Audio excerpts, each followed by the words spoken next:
Mayor of Kingstown, episode 9, starts off with them finding Robert's body. So they're all the police and everybody are at Robert's house, and Mike and Ian are talking, and Ian is saying, or Mike asked Ian if he was okay, and Ian said, "Yeah, he made his bed," and Mike said, "Just know you did all you could do." So I'm still not sure if Mike knows Ian is behind Robert's death. I don't know. What do you think? Bye, Robert. Evelyn shows up and she's talking to Mike, and she was saying that it's the coward's way out, and it didn't even dawn on me that they think it was a suicide. I was just thinking they would probably think he was drunk and fell asleep in the car while it was running. Um, but yeah, I guess I mean that is a suicide kind of thing. He then tells her he needs her help. She's like, "What can I do?" And he says, "We need to get Kyle out. The hunt for Robert's over. We need to get Kyle out." She agrees. She says, um, if you can get me a case to prosecute on Frank, then she'll have Robert out in 24 hours." Mike goes to see. Oh, and Evelyn did say she was sorry about Tracy, what happened to Tracy. But Mike goes to see Frank, and Frank was like, "It's a somber day," because of LJ. And Mike tells him he lost his sister in law, and they talk. Mike's low key getting him amped up, right? And he's pissed. Frank's pissed. He wants revenge, and Mike knows that. Um, so Mike tells him, "We're gonna find out. I'll find out who this is. I promise you." And they kind of bonded over deaths, and Mike was saying he knows how he felt when his brother was killed. So yeah. Oh, and then he goes, "I wanted to kill. I wanted to take care of whoever killed my brother." And Frank says, "Did you?" And he goes, "No, somebody talked me out of it." And Frank was like, "Ain't no talking me out of it." And Mike said, "I wouldn't try to." Of course not. Mike wants Frank hyped up. Mike calls Lamar, and Lamar's all panicking. He's like, "Are you ghosting me?" Lamar, him calling you is the opposite of ghosting you, okay? But anyway, Mike's like, "Calm down. I was cleaning up your mess. Bunny thinks you helped him out. Frank thinks that the person who hit Lamar is not in Kingstown, so you can go back to work. You can go back to work. Nobody suspects you." And he was like, "Why are you doing this to me?" And Mike's like, "It's my job," and he hangs up. Or he said, "Why are you doing this for me?" Nina shows up at work, and she addresses Torres's resignation. Like, she tells the staff that he resigned. She also says, "Stay vigilant because because of the breakout with Merle." And then she pulls his name is Green. I always call him Creeper, but Green. She pulls him aside and says, "Before Torres tendered his resignation, he told me that there was an incident, and you put an inmate in the infirmary or whatever." And he goes, "Don't we have bigger things to worry about?" I was kind of with him on that. But anyway, she said, things need to be taken care of. And he got a little hostile with her, and she was like, "Watch your language. You are And so they put him on restrictive duty. I did think in the middle of everything that's going on, this conversation was odd, but I mean, I know why now. Cindy goes, she's doing a count, and she's telling Kyle that she needs to see him move. And says, she gets a little closer, and she's like, I can help you. I'm not sure how, but. And this guy's watching. So in this moment, I'm thinking something's going to come of this, of her watching him.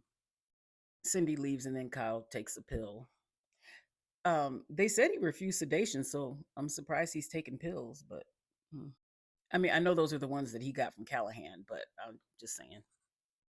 Green is in the infirmary, and or not the infirmary, but the armory, and he is cleaning cuffs, and he's annoyed about that.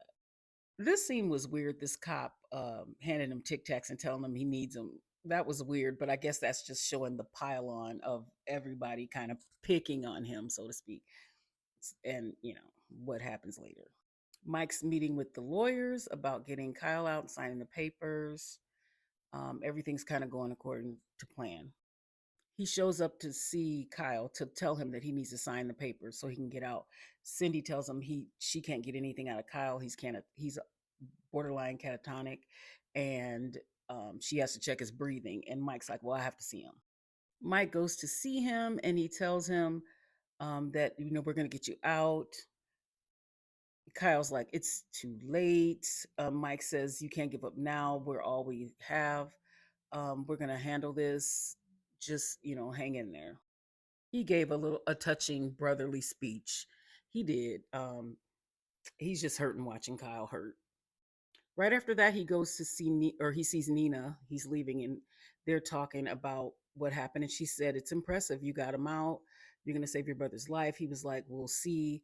He asked her if there's anything he could do for her. She says, "You got enough on your plate." He then asks her if her people are satisfied. She says this conversation was important. She says they got the one who made the mistake, Torres. They want the one who saw the mistake, and they want who leaked it to the Crips, leaked the information to the Crips. Um, the first time I watched it, because I watched it a couple times, I didn't catch this, but I the second time I was like, okay, all right, so then the ending is making sense to me. The end of this episode is making sense. Mike goes to see Frank, and Frank tells him, or he tells Frank, "I got a name for you." Remember, he said he was gonna find out, and he said it's Lamar. And then Frank is like, "Lamar, why would he kill LJ?" La, la, la, la. And Mike was like, "You're the answer to that." And Mike he tells him, he was like, "Lamar was your plant.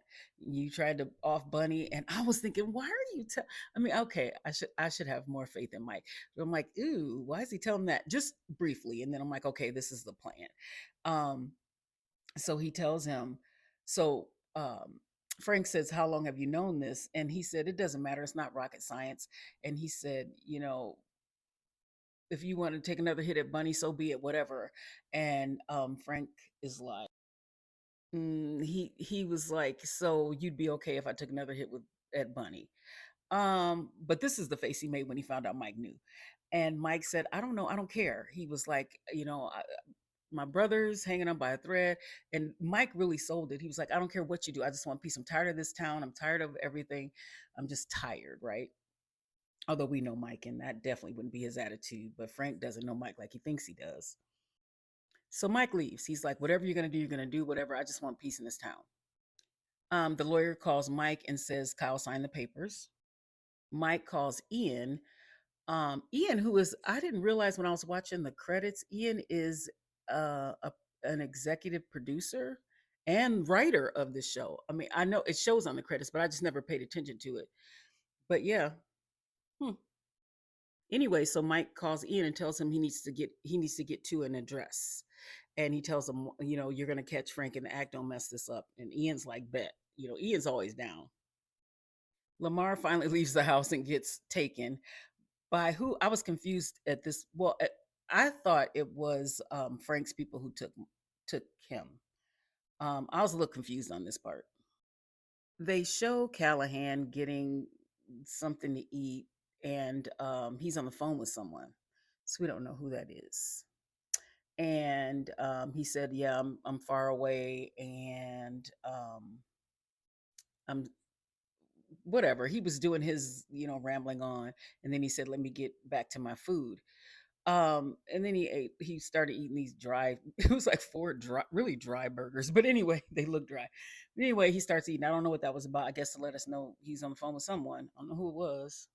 This was funny.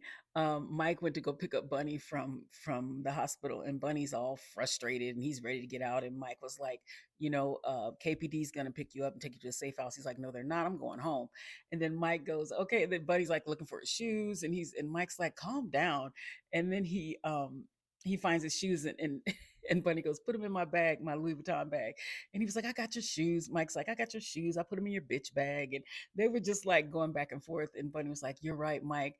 I'll get Frank on the inside," because he was like ready to get Frank now. And he's like, "Oh, you're right. I'll get him once." he's inside. But that whole interaction with them was so funny. And then they walk out, and Mike's like, "Keep up," and Bunny's like on a little crutch or whatever. And that scene was just funny. Those two.